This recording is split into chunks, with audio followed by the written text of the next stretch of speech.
風暴潮令到水位急劇上漲，將軍澳海濱長廊海水直接湧上岸，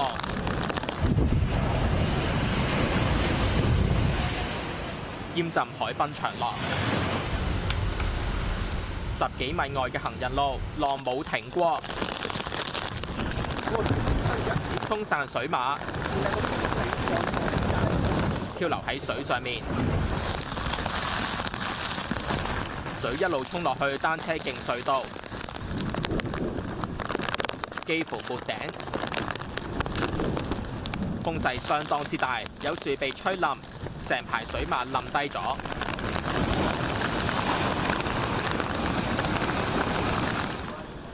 室內都無一幸免，面向海濱嘅店鋪大門打開咗，店內嘅台台凳凳一片狼藉，門外嘅設施都吹到。喺杏花村，水浸到入內街。華加沙朝早最接近本港，風勢有增無減。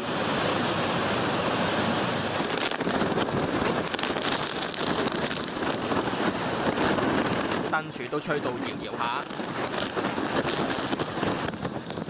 出街都要迎風而上。舉步維艱，有遮都冇乜用。沙田城門河亦都泛濫，泥黃色嘅河水浸滿咗兩邊行人路，差唔多有欄杆咁高，連垃圾桶都隨水飄走。華加沙帶嚟嘅風暴潮加埋暴雨，本港沿岸水位升高，吐露港係重災區。朝早嘅水位一度升到去泥水沖入街道，有店鋪一度被淹浸。目前市區水退，馬太安溪淹塞過琴日下晝1樓，洪水沖毀安溪橋，湧入下游嘅光復鄉。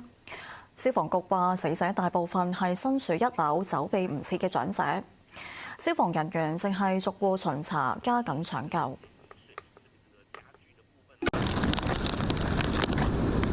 風暴潮令到水位急劇上漲，將軍澳海濱長廊海水直接湧上岸，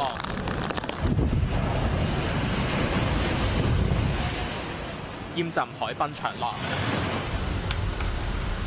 10幾米外嘅行人路，浪冇停過，沖散水馬，漂流喺水上面。水一路沖落去單車徑隧道，